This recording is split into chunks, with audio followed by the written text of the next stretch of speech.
It is bigger. I feel the ground move under my feet. People look around like, what could it be? They point to the towers, they point to the rise, but this shaking in the dirt is a warning. Welcome to a special edition of the Thought Brothers. We have best-selling, New York Times best-selling author Omar Tyree. He's going to talk about his new project, and in this insightful, transportive novel, three very different family men cross paths, cross paths amid a historic NFL game in the city of Sao Paulo, Brazil. And Omar is going to talk to us about it. And Omar, it's been a while, but welcome back to the show. And I just want to just kick it off by asking you a question, and then you just roll with it and see how things go. But, you know, since you're obviously from Philly and a big Yeah. Eagles fan, I mean, are the Eagles going to win the Super Bowl this year? Y'all usually say that, but what say you? I don't want to jinx us. You know what I mean? Sometimes when you get overzealous, you mess the thing up. So we plan to have a good season with some good guys and some good. But you know, we're gonna see what happens. Well, I'm up for it though. Okay. Now, in addition to the regular Thought Brothers, which you know, we bought backup, we bought resources. Okay. So we got first stringer Eric Garvin and first string man Stan Harrison, who are going to be with us today. And so I'm going to open it up, let you tell us about the project, and then we're going, we're going to see how we're going to roll. Tell us about your new project. This book right here, Touchdown in Brazil. The NFL has a record this year, 9 international games. They're playing in Paris, France this year, Melbourne, Australia. They're playing again with Mexico City. It's been a while since they played there. They played a couple of games in London. They got a game in Germany. They got another game in Madrid, Spain. Crazy. And then they're going to Rio de Janeiro in Brazil this year. So when they went to Sao Paulo 2 years ago for the Eagles, they had all these reports all over Philadelphia talking about you can't wear the color green. It's gangs down there. It's bad and all kind of crazy stuff. And all these Eagles fans, oh, you can't go down. You can't. And so I found it fascinating. And of course, that was the first game ever in what they call the Southern Hemisphere. You know, now they went a couple more years, but that was the first. And I was fascinated. I wanted to go down there. Of course, as Black people, we always talk about Brazil, the exotic women, the model culture, the beaches, the soccer, all of that stuff. Pele is the most popular person from Brazil. So immediately I was like, man, this is fascinating. And I grew up playing football, love football. So the publishers were like, well, the sports people, they don't read it. I said, look, I don't care if they read or not. I'm going to write me this football book because it's not all about football. You got families, if you understand, families go to football games. And if you go to another city, you're not just going to go straight to the game. You're going to go to a hotel. You're going to hang out in the city. You're going to eat in the city. You're going to ask where the hot spots are. It means most sane people when they go to you're not just going to fly in and fly out. You know, so of course, especially if you're going to Brazil, you're going to make it a vacation thing. And so that's what I did when I wrote it. You got Green Bay people going. You got Philadelphia people going. And of course, the whole city of Sao Paulo knew that you got these Americans coming and they were getting ready to, you know, make their money and sell stuff and all that kind of stuff. So I had them in the book as well. And so then you have all those three cultures coming together.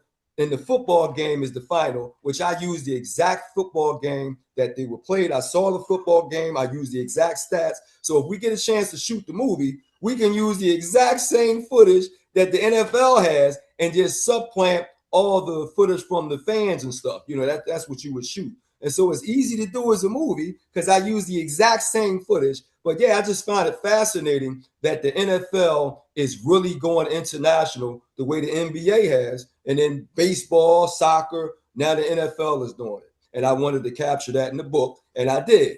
Touchdown in Brazil. Okay. I'm going to turn you over to our football guys, Carlos and CJ. Carlos, what you got? What you got for Omar? Well, you know what? Hey, Omar, good to hear from you again, man. Good to see you. And you know what? When you think about going international, right? The NFL is a business. Yeah. And you think about that, right? And the business in America for football Well, they call American football Yeah. elsewhere because Yep. what we call soccer, they call football everywhere else in the world. But FUTBOL. Yeah. you got it, man. It's Football. crazy. Yeah. And but the NFL is a business, and they were looking for ways to expand. So if you look at the country, I read articles and it said that 32 teams was originally where they really wanted to be. Right? They didn't want to overpopulate. They wanted to put teams in 32 markets that could make money. Now I guess the Jacksonville one is still a little questionable because they play more overseas games than anyone else because Yeah. they have some attendance issues, but it seems to work for them in the long run with the television revenue, etc. But the NFL is looking at expanding worldwide. They may not come out and say we're going to expand worldwide, but the purpose of this is a business expansion. So if you look at any business, you have to figure out ways to continuously expand and reinvent yourself to stay effective, year after year, decade after decade. Right. Now, with that being said, um, if they do that, they're testing these cities to see which cities have the strongest attendance, the strongest feel for the game, and then those will probably be the cities that they start a European league. I predict, and maybe we can come back 5 or 10 years from now, they're going to start with two teams in England or the United Kingdom. Okay, and UK, then London. one would be probably two in London. One would be AFC, one would be NFC, because Hmm. and they would be in the NFC and AFC East divisions. That would be the closest way to do it. And then as they expand further, maybe they go two in Paris, two in Madrid. But they're going to take a look at the cities that have the biggest pulls. So from a business perspective, I think it's pretty genius that they want to do this. Now you would have to look at it from the player perspective. I mean, as much as NFL players get paid, the only ones that may complain would be the players who have the minimal contracts because they'll spend more time away from home if they're playing continuously out of the country. But I think Hmm. overall, it's a great way to engage the world in American football because the Yeah. world seems to want to continuously engage us in soccer with the Right. World Cup every year. So I think it's a great idea. So I think you writing a book to give people an experience about what happened in Brazil previously. I think that's a great idea. That will Yeah. probably cause people who are thinking about traveling abroad to maybe go see Yep. games abroad to want to read your book. The Commanders Yep. played the Dolphins, and I believe last year in Spain, and I heard it was a big turnout. It was a big deal. It Yeah. was like, and I guess that's one of the reasons they want to take the Commanders back overseas right now. So I commend you for taking a look at something from a sports perspective, but as you made a good point from a family perspective. And you're Yeah. right. As far as the traveling, when me and my wife travel, we may go to a place to a stadium or to see a game or whatever. But no, yeah, we arrive early. We take in the culture of that particular city or state, Right. and then we enjoy the town as well. So it's a mini vacation. So It is. let's see where this thing lands at. And if they do have those two teams in London, I'll be glad to go out there and join you for the first NFL team in the United Kingdom as part of the NFL. I'm going over there. I'm trying to set up right now to go to the London game, October the 11th. The Eagles play the Jaguars. So I'm trying to go over there. They have a bookstore over there called Waterstones. And I'm Okay. trying to go over there, do an event with Waterstones on Friday night with all the fans and stuff, get them pump it up. Then I do an event on Saturday. Then if I don't have tickets to the game, I go to a London pub on Sunday and then host the game and sell the books at all three events. And so a lot of the book selling people, they're not sports people. And this is where, again, I become a different person because I write books, but I'm crazy about sports. I play sports. So now you put me in a sports arena, I know how to talk sports. I know sports. I love sports. Now I'm going to sell my book there. So they're not used to that. You get a whole lot of, now, of course, people that write books about sports typically is nonfiction. Okay, so they're in the arenas, their books become bestsellers. But when you're writing a fictional book and you're not part of the sports arena, they don't know how you're going to intertwine in that. But you guys already know I got the gift of gab and I got that macho mask and I'm a Philadelphian. So we're crazy about sports. So I'm going to have a lot of fun with this, man. I can't wait. But now you don't have to gather the audience. They're already gathered. All I got to do is sell the books in the arena. So I'm going to be in a whole bunch of Chicky and Pete's and this pub and that bar and this bar and that bar. Then I set up a game in Dallas. We play Dallas on Thanksgiving, brother. If you think anybody's going to try to travel to Dallas on Thanksgiving Day for that game and they say it's going to break a record, Because last year they broke a record with Kansas City, and they are not the rivals. The Eagles are the rivals of the Cowboys. So I'm going out to Dallas for a whole week to make it Eagles rivalry week and stir it all up with all my Eagles stuff with the Dallas. Because at the end of the day, it's all good fun. I got friends down there in Dallas. You got people that love my books in Dallas. It's all good fun. But that's what I can do with a sports book. But if you're thinking just about the bookstores, I'm not thinking about bookstores much at all. I'm thinking about the bars and sports arenas with my book, hosting a party. Let me see what this book is about. Boom, boom, boom, boom. And once they read it, oh, brother, the book is excellent. So I can't wait. I'm excited. Omar, let me tell you, you got a lot of passion for this NFL game, man. Let me ask you this: did you ever think about becoming a pro player since when you were playing in high school, or did you play in Definitely. college? Yeah, I talk to went us to about that. University of Pittsburgh and I wanted to play, and that's why I didn't go to Howard first. I transferred to Howard because, of course, back then we were saying you can't go to the pros from black schools.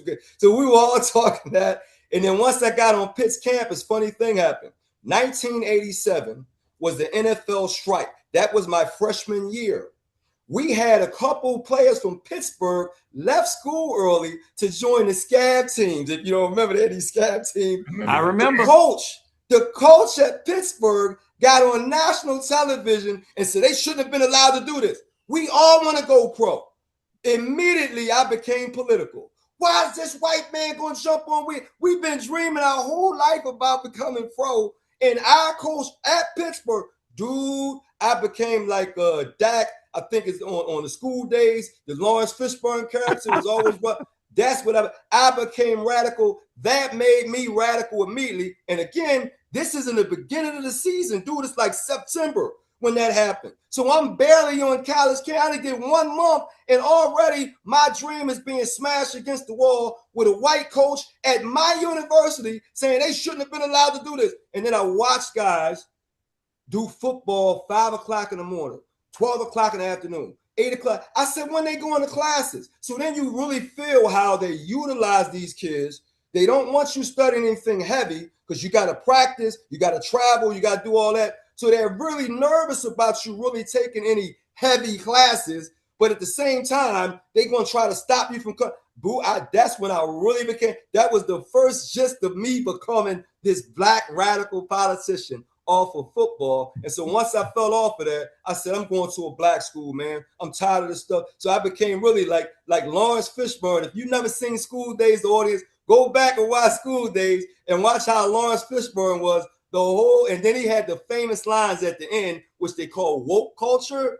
Watch School Days and watch what Lawrence Fishburne says at the end of that movie. Oh, we already know. I saw a special screening this past in the spring, and it was what's my man Spike Lee came up. He was on his way from Atlanta back to New York when the Knicks were on their way, and they had a special screening of School Days at the Lincoln Theater in D.C. So, brother, I'm right there with you. But all right, man, great stuff, man. Let's see where this goes. All right, Gary. CJ, get in there. Oh yeah, like I said, the whole like NFL international conversation has always been really interesting. I think a lot of people forget that they already have done this before. They already had NFL Europe years ago, which was like a development league where they had a whole league in Europe and the whole network of teams. But as was stated before, people kind of forget from our perspective of Americans that it is not a global game, the NFL. Like I said, it is an American game. It is the difference between a LeBron James and a Tom Brady is the reason that LeBron James can make billions of dollars in China is because they love basketball in China. They play basketball in China, like I said, in Japan and all these international places where they don't have American football over there. So it does make a lot of sense from a business standpoint, as Carlos said, for the NFL to try to expand as much as possible. But also what Carlos said is very true. Among the players and logistically, it also doesn't make a lot of sense to try to expand, as players complain even in the NBA and things like that about having to play for the Raptors or something to play in Canada, having to go back and forth through customs and having, to do all that. So imagine if, like I said, if there's a team in London and you got to cross the ocean and jet lag yourself for every single game and things like that. So like the logistics of it, and obviously the players don't enjoy that, and they don't like the extra travel and things like that. And it does have an effect on games. If you think going from the East Coast to the West Coast has an effect on a team, think about going halfway across the world and what, Yeah. what the effect that would have on the, the visiting team, or the, so there are a lot of, just practical logistical things that make it difficult. But the league is a league, they're about making money, and they're going to find a Right. way to try to expand the Well, you, game and the popularity of the game any way they can. I don't think they really care about the opinion of the players or anybody that's not one of those owners. So Yeah. in order to make a bigger buck, it's going to be interesting to see how much they push. Like, as you guys were saying, more and more international games every year. They're trying to get more and more teams showcased for these international games and showcases in different places. So it is a very interesting process to see where the league will go with that. Okay. And they wanted to actually do 16 games. I read that. So their goal Yeah. was to get to 16 international games a year. I don't like the fact that they play 17 games. I was cool with 16. Now they're trying to push to 18. So Yeah, it's all about money. they're Yeah, it's getting about greedy, money. greedy, all greedy, about man. money. So I'm like, hey, man, so it's like, how good is a good thing? You keep pushing and pushing and pushing. But yeah, that's what they're doing. The goal was to get to 16 international games every year. And so now they're definitely testing to see which marketplaces. Mexico City was out for a while because they had to do construction on their stadium. They had to redo the stadium and whatnot. Now they're ready to go again. And so, yeah, they're looking now, they're going to Rio instead of Sao Paulo. Rio, of course, has more people and more exotic. So they want to test Rio this year. And I think they got San Francisco and Dallas in Rio. So yeah, they're really looking to stretch that thing out. But again, it's going to get to the point. You make that point, like, okay, when do we stop? Because I was good with 16 games. When do we stop? Because they want to go to 18. So we're going to see. Yeah, they wouldn't even reduce the preseason when everybody wanted them to reduce Yeah. the preseason. There were 4 Yeah. preseason games. We don't need 4 preseason games, but the reason they didn't want to do that is because they make so much money off of preseason game tickets and Right. things like that.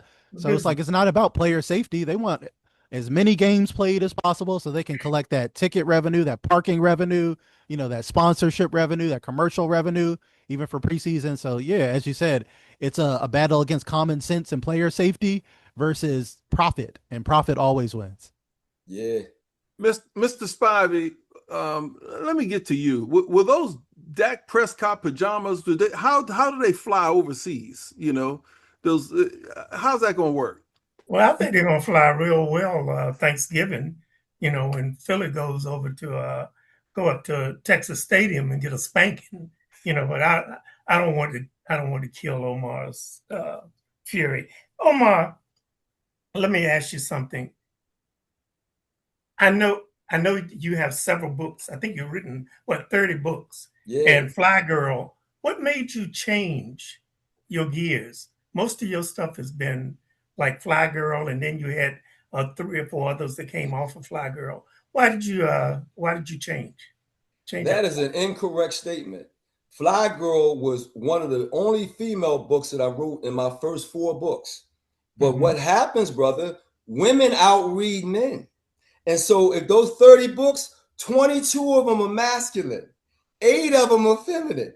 Guess which books do all the numbers? So I get taught it all the time. And it's like, was not writing, oh, you writing for girls. When I wrote Fly Girl, I explained that I was writing about the kind of girls that we chased and we wanted to get. That was fascinating because people always saying, well, why'd you write from the girl perspective? I don't want to get a dude. I want to get the girl. So I'm writing to understand the girl. Fly Girl actually had more guys in it than girls. It was only about 5 key girls, but she was rotating all these guys, like 15 different guys, right? But then the girl is the main character. Girls got into it. They loved it. And Fly Girl, no matter what I wrote, Fly Girl. And I'd say it every day. It's like it's a blessing and it's a curse because they keep coming back to it and it makes it seem like I'm a one-hit wonder. And I'm not. I wrote a lot of good. When I wrote A Do Right Man, Terry McMillan was slaughtering brothers and we were not writing any fiction. So I said, look, man, instead of complaining, we got to write the other side. We got good men, but a lot of women ignore good men because they're boring. They're not sexy. He ain't got no game. And we've been dealing with that forever since we were kids. This bad boy gets all the women. So I wrote the good man story to show women, no, you pushing these brothers aside. Then when they get married early, all the good ones are married. Yeah, because they commit when they're serious. So I always, my favorite book is Just Say No. It's a musician book, John Loverboy Williams. And I wrote that before R. Kelly got in trouble, before Chris Brown got in trouble, before Usher got, all them dudes, because we've already been there. We've been there with Marvin Gaye and Teddy Pendergrass and Sam Cooke. We've already seen that kind of, when women lose their minds for singers. And so every year I'm writing great books, but the women outread the men, particularly in fiction, right? Because I'm making it up. Now, I don't make up anything. All I'm doing is taking from real culture and creating my characters where I can control the story to do what I want to do with it. But if I wrote something that didn't make any sense, why would you read it? Why would they love something that don't make any sense? And so every time somebody says, oh, he's making stuff up, dude, you can't make up something that the people don't connect to. Why would they read something that don't make any sense that they can't? And that's the main thing that Black people say, relate to. When we started reading books with Terry McMillan, oh, I can relate to this. And it got to the point where I said, look, dude, you got to explore too. Touchdown in Brazil was about exploring Brazil and traveling. And so I kept telling people, look, if I'm from Philadelphia, does that mean I'm only going to read Philadelphia books? If I'm from DC, I'm only going, because I can relate to DC and go. And like, dude, you got to read, expand your mind. So I kept saying, look, expand your mind. And sometimes for the brothers, what if? We always chase the nonfiction story, the stuff that already had. Did this happen? What if? Everything that we do is based on a what if. Right now, we got a podcast where we talking to each other on computers. This didn't exist 20, 30 years ago. Somebody said, what if I had a computer and I could have brothers? Somebody came up with that idea. It was not nonfiction. It was fiction. I had a discussion with a young group of boys this year in New Orleans talking about the power of fiction. If we never ask the question, what if, then we're always following somebody else's lead because we never create nothing. But we know that we're creators. In music, we create. In sports, we create. But somehow in literature, we don't want to create anymore. And so, yeah, man, this is very important for me to keep doing this and inspiring men. I got off a phone call before I got on with you guys. We got not a tournament, but an event called the Harlem Book Festival up in Harlem. They've been doing for years. Brother told me that runs it, Max Rodriguez, that runs the QBR Quarterly Black Review up there in Harlem. He said, Omar, we have no men this year. You're the only man coming. Women are doing everything they got. And so I called another brother, Quan, to get him on the panel. He was like, I don't really do that. I said, brother, am I going to be the only man at the daggone Harlem Book Festival representing Black brothers that write fiction in year 2026? And then people ask me, why you get so passionate? I'm the only dude representing. So we got to look at that and say, hey, man, we got to have more brothers who can think out the box. If we think about Black Panther, if we think about Sinners, if we think about Creed, Ryan Coogler did all of them. All three of them are fiction. But he did movies instead of books. So it's cool for us to watch the movie, but that's fiction. How come you can watch a movie called fiction, but you can't read a book called fiction? Ryan Coogler is my hero right now because he told Marvel Comics and Disney, if I can't use my team and my crew to shoot Black Panther, you can keep it. He was betting on his own creativity, his own. I said, dude, that's my kind of brother. But yeah, I get this narrative all the time that I write books for girls. And no, I'm not. I just wrote from the perspective of the girl that I wanted to get that was fascinating to all the guys. We had a song called Fly Girl in 1985 from the Boogie Boys from Brooklyn. A fly, fly, fly girl, fly girl. And dude, during that time, we were the flyest humans on earth with the gold chains and all that kind of stuff, if you remember the 80s. And so all I did was capture the movement. And if you remember, we had a lot of songs about girls back then, including Michael Jackson. Billie Jean was about a girl, right? Prince had a song about the girl in the red Corvette. We've been talking about girls forever. I did it in the book, but now I become a girl writer because I'm talking about a girl in the book. What about the guys that did girl songs? They're not girl songwriters? You know, so it's the wrong narrative. And so I get excited when I hear that because it's wrong, but I got to always defend it and you'll come back to it. I got 22 masculine books. Now it's 24 to 8. But people keep thinking I'm writing for women because the other masculine books are unknown, including a boys book called 12 Brown Boys, where I was trying to get young boys to read. I'm a brown boy. I got 2 sons. I got 2 little brothers. I had 6 cousins in Philadelphia that died before 25. I'm the oldest. So it's very important for me to get the young black men and understand that literacy is very important. And audio books is not reading. You got reading glasses on right now, brother, so you can see. See the word, understand the word, the vocabulary, an image pops in your head when you read it. That is reading, not audio books. And so, yeah, I'm at war. I am the real Lawrence Fishburne in the daggone school days because we got work to do, and I'm not backing down from Hey, can I Omar, be it. Samuel Jackson? Omar, one last Get down with question. it. One last question. I know the backdrop on this is the Got you. NFL game in San Pablo. You talk about these 3 different families that come together for the love of football. Are they Yeah. fictional families or is it real families? No, they're fictional families. But watch this. Watch how this works. I'm a journalist. I got a degree. I came out of Howard with honors. So when I wrote about the Green Bay family, I wrote about, okay, what do they do in Green Bay?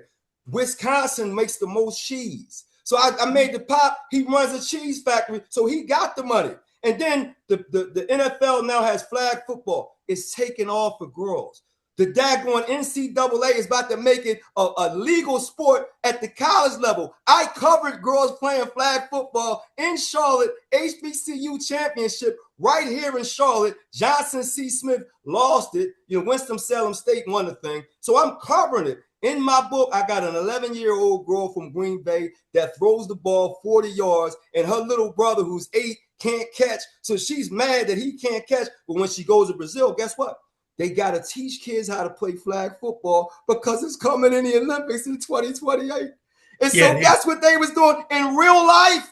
They're teaching them how to play, and they got the pictures of it. I got it. So they're teaching them how to play football all around the world for the Olympics. That means Wilson has their ball all over the world. I had Wilson all over it. So she goes down there to Brazil and sees Brazilian dudes that play soccer, and they're learning the football, and they're fast. And I got a young dude in there in the Brazilian family.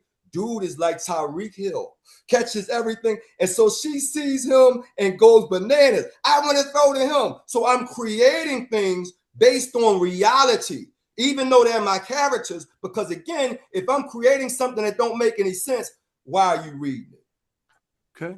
One last thing. I saw a 60-minute special. It was the earlier part of 2025. Right. And the NFL has a base office in London, and there's a guy over there that is kind of on the same level as the NFL commissioner in the United States. So they are planning to start overseas, and he's been over there for the past 3 years. Well, I want to go over there to London. I'm making my trip right now. I'd already emailed those guys, trying to get my travel reservation, because again, this is what happens. The more I travel, the more I see, the more I can write. Now, even though I'm making it, if I call it fiction, let's say right now, if I go to London, the only thing that makes it fiction is I get a chance to control the characters. But if I don't have them talking like London, if they're not doing what London people do, then London people say, what the hell is this? You don't get. So I would never do that. I got to write to the T to what London does, but it's my character. Well, guess what? In real life, every person is different.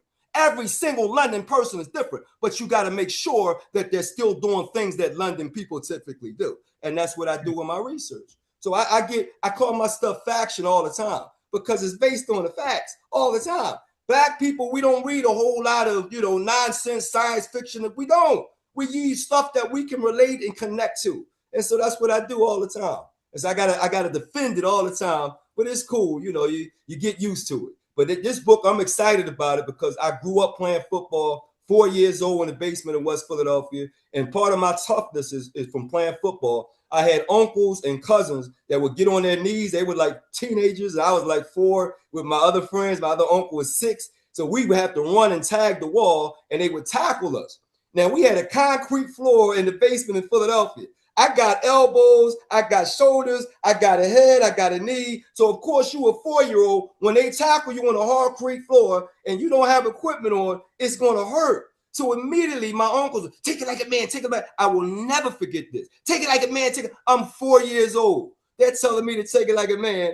And I actually took it like a man because I didn't want my uncles to call. You know how men are. You this, you that. We got a million names if you're not acting masculine, even when you're a little kid.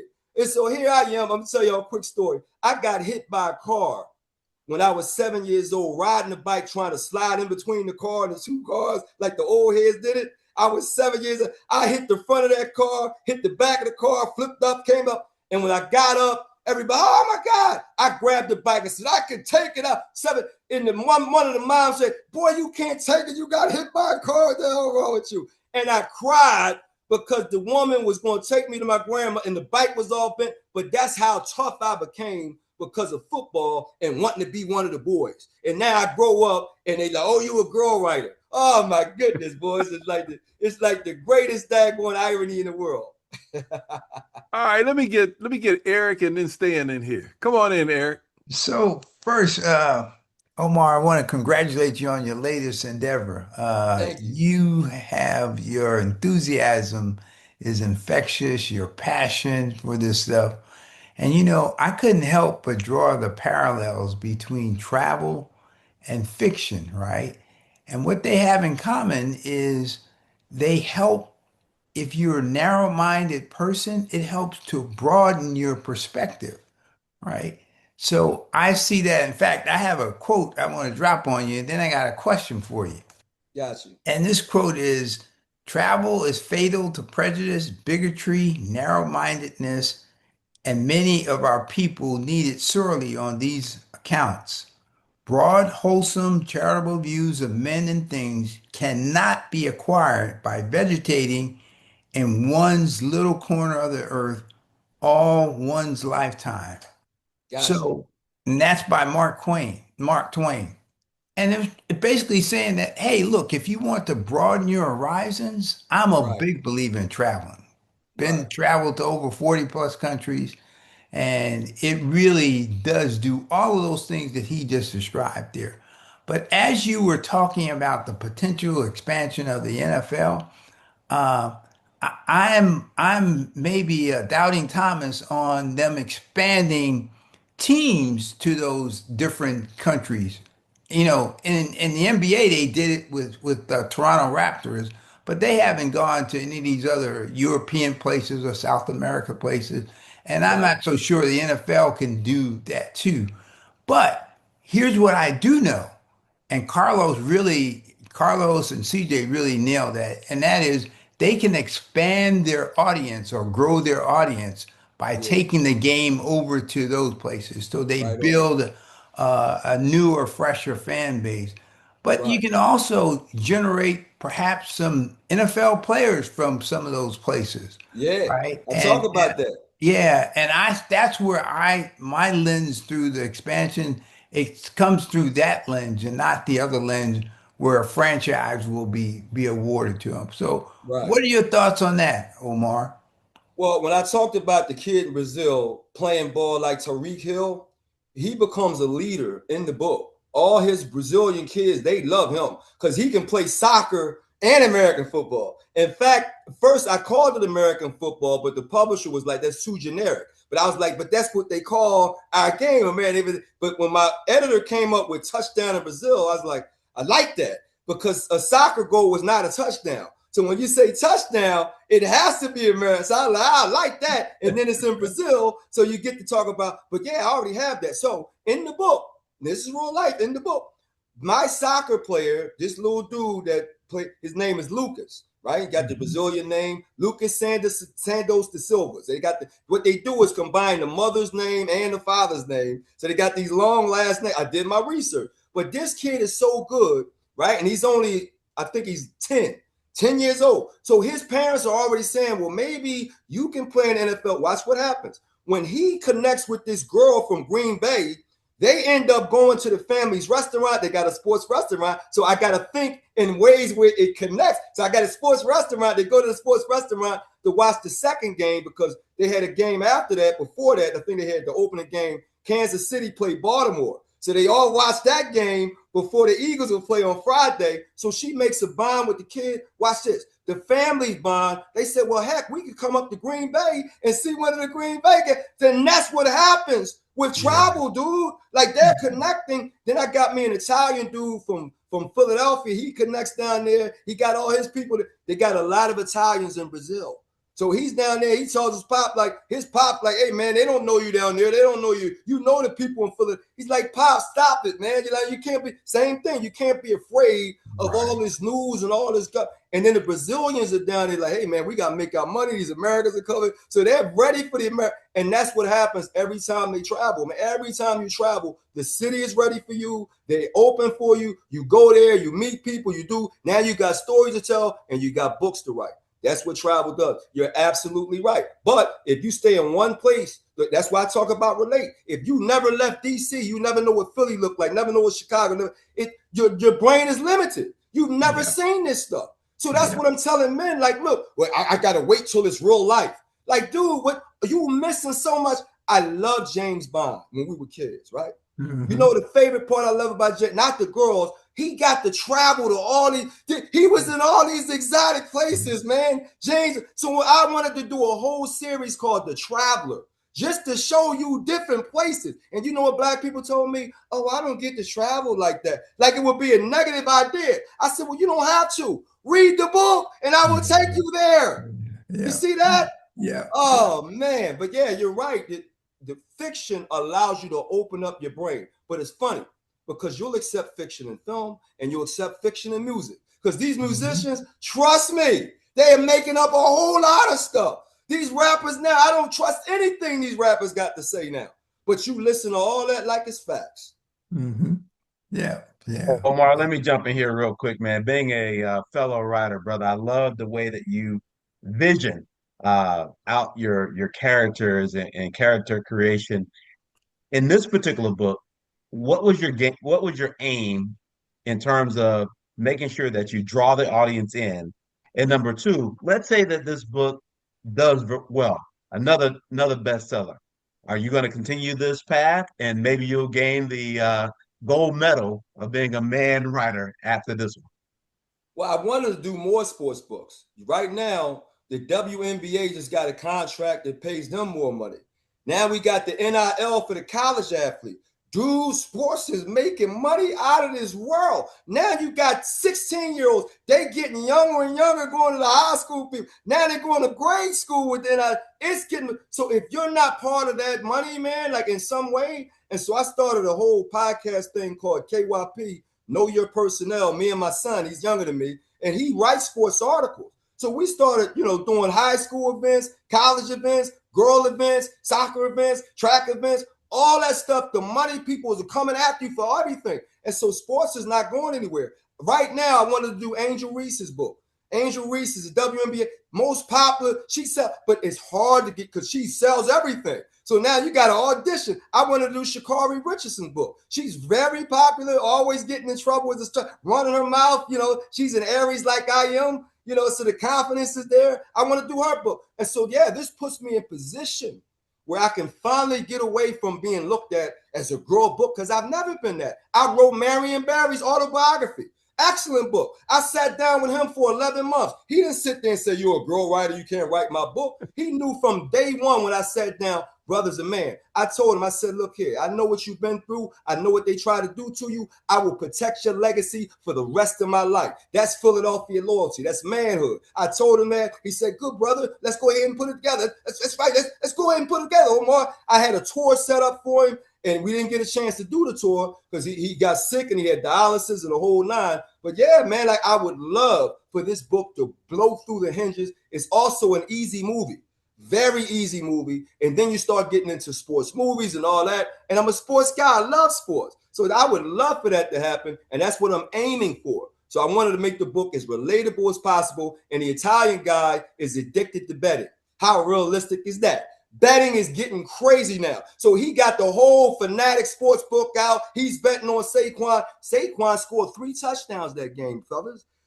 Ran over 100 yards. Saquon made everybody money that game. And you think I didn't write about that? Oh, I'm on it, brother. That game had 7 lead changes. Went down to the wire. And then Jordan Love got hurt with 6 minutes left. So he could have ended the whole season. That game was drama out of this world. You couldn't ask for a better game to write in a book. And I was jumping for joy because people told me, oh, man, you can't write. You shouldn't write this book. When I finished it, I was like, good God, that was great. 34-29, went down to the last 2 possessions with Green Bay with the ball. The Eagles had to stop them. That is a game, brother. And I didn't make it up. That's what really happened. Man, Omar, in the time we have left, man, tell people how they can get the book. Tell them how they can follow you and stay connected, with your Hot Lava Entertainment. We're going to give you the last word. Thank you. The book is coming out in August next month. You can go on any website and type up Touchdown in Brazil by Omar Tyree. Barnes & Noble's got it. Amazon got it. Books A Million got it. Goodreads got it. Kensington and Publishers got it. All your local bookstores, if you go in there and ask for it, they'll pop it right up on that computer. It's with a major publisher. Random House is the #1 publisher in the world, and that's a distributor of Kensington books that I'm putting this book out with. So it can be available everywhere, but I'm going to do a lot of events. I'm going to go to a lot of events because I know a lot of sports people, they don't frequently go through the bookstores like that. So I'm going to bring it to them. To get in touch with me, I'm on all the social media, TikTok, Instagram, Facebook, LinkedIn as Omar Tyree, OmarTyree, and I'm going to be at all the sports events. I want to do at least 3 sports events a week. So that's 18 weeks, you know what I mean? That's what, like 50-something sports events this year. So I got to get my daggone Wheaties and get ready to be out there, brother, because I'm excited. But the main thing here is that I don't have to gather the audience. I just have to sell them on what they're already there to see. You see that? That's crazy, ain't it? Like, how you going to tell me you don't like football when you're in here rooting them out? So now it's about reading. You see that? It's only about reading, because you can't tell me you don't like football when you come into the same bar every week. Now I show up with a football book and you say, oh, I don't want to. No, you're going to say you don't like to read. Now I got them. You don't like, but I got a book on your sport.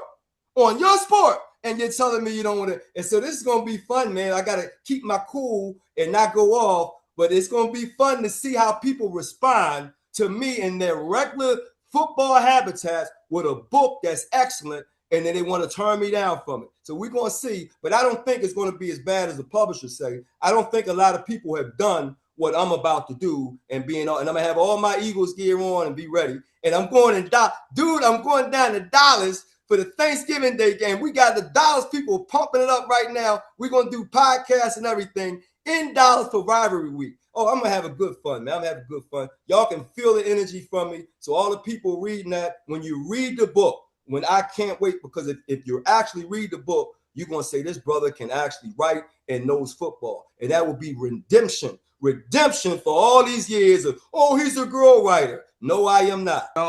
Touchdown in Brazil by New York Times bestselling author Omar Tyree. We will have this up on all the social media platforms. Omar, next time, try to get a little excited for us, okay? You know. And Omar, also make sure the next book you write is about that spanking you get in Dallas on Thanksgiving Day. All right, y'all. Right on. Thanks, brother. I'm Gary Johnson for this special edition of the Thought Brothers. Until next week.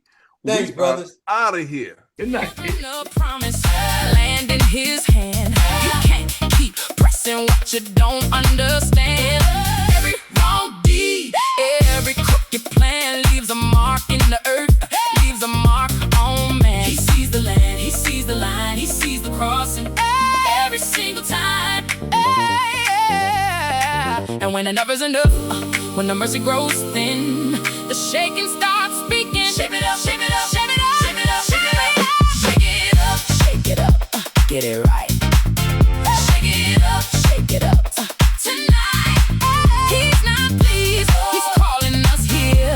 That tremble in the ground means his return is near.